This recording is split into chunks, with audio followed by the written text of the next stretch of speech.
ভালো করে আসো। আরে কই নিয়ে এসলেন এত বড় বাড়ি? আরে তুমি বাড়ি দেখে কি করবা? আমি তোমাকে যা শোনো, আমার একটা বন্ধু আছে বুঝছো, হ্যাঁ ওই বন্ধুটা মনে করে ভীষণ আজকে মেয়ে পাগল। টাকা পয়সা কোনো অভাব নাই, যত চাইবে তত দিব, খালি প্রয়োজনে আমার বন্ধুটা একটু সুখ দিবা। ঠিক আছে, কোনো সমস্যা নাই।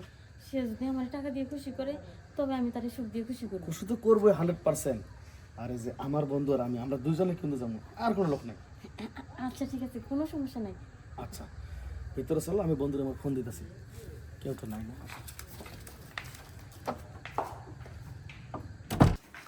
এনে বসো।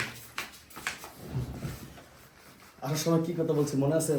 হ্যাঁ মনে আছে যে আপনি আর আপনার বন্ধু কার দুজনে মিলে কাজটা করবেন। হ্যাঁ, আর আমার সাথে আমার বন্ধুরা যদি বেশি খুশি করতে পারো তাহলে টাকা বাড়াই দিব। হ্যাঁ, আমার বন্ধু আবার মনে করো বসাই আছে, যাই বন্ধু যখন কইছে ভালোই বল, তাহলে অবশ্যই ভালো, কারণ বন্ধু কইছে তুই আগে যাবি পরে আমি যাবো।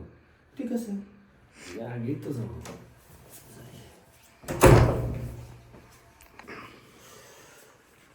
দেখি এদিকে বলো তো। ও বুঝেছি, আমার বন্ধু বলেছে পিছন দিয়ে দেবে, এর জন্য তুমি পিছনটা ফিরিয়ে রেখেছো। সমস্যা নাই, পিছন সামনা দুদিক দিয়ে তো দিব, তবে আমি পিছনটা বেশি পছন্দ করি।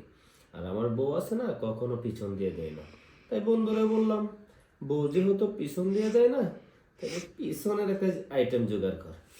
তাই তোমাকে আনছি, এদিকে ঘুরো, মুখটা দেখি। কি ব্যাপার তুমি?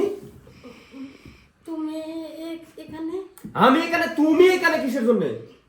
তুমি তো প্রতিদিনই আমার কাছে টাকা চাও, প্রতিদিনই টাকা দিতে হইব, কিন্তু আমি টাকাটা কই পাবো বলো? সে কারণে আমি এই কাজ করি।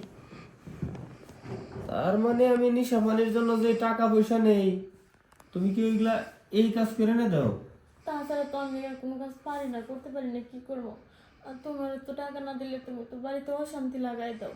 সেই জিনিসটা তো তোমার মাথা ছিল না যে আমার বউ কোনো কাজ করে না, টাকাটা কোথা থেকে আসে, কোথা থেকে পায়? আমি ইজ্জত বিক্রি করি না কি করি সেটা কি তুমি একবার ভাবছো, জিজ্ঞেস করছো আমাকে?